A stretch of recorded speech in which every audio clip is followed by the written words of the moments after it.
বড় প্রাকৃতিক এবং একই সাথে মানবসৃষ্ট দুর্যোগের মুখোমুখি আমরা হয়েছি।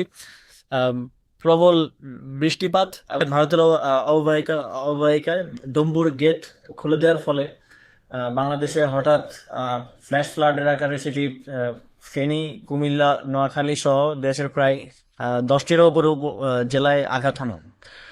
ভারত কোনো প্রকার সতর্কতা ছাড়াই এই গেটটি খুলে দেয় প্রায় 31 বছর পর প্রথমবারের মতো এই গেটটি খোলা হয়।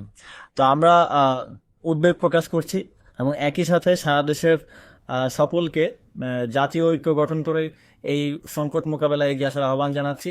ঠিক যেভাবে ফ্যাসিস্ট সরকারের বিরুদ্ধে আমরা জাতীয়ভাবে সবাই ঐক্যবদ্ধ হয়ে লড়াই করেছিলাম, ঠিক একইভাবে দেশের জনগণকে যার যার জায়গা থেকে লজিস্টিক সাপোর্ট দিয়ে এই বন্যা বন্যার্তদের পাশে দাঁড়ানোর আহ্বান জানাচ্ছি। আপনারা জানেন ইতিমধ্যেই আমাদের ত্রাণ ও দুর্যোগ ব্যবস্থাপনা মন্ত্রণালয় কাজ করে যাচ্ছে এবং যুব ও ক্রীড়া মন্ত্রণালয় থেকে আমাদের প্রায় 18,500 যে রেজিস্ট্রেড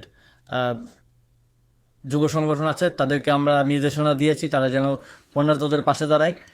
একই সাথে বৈষম্যবিরোধী ছাত্র আন্দোলনের সমন্বয়কেরা ত্রাণ সংগ্রহ করছেন টিসিতে এবং প্রায় 50টি বোট তারা বন্যা দুর্গত এলাকায় পাঠিয়েছেন উদ্ধার কার্যের জন্য এবং আরও 200টি বোট আজকে যাওয়ার কথা।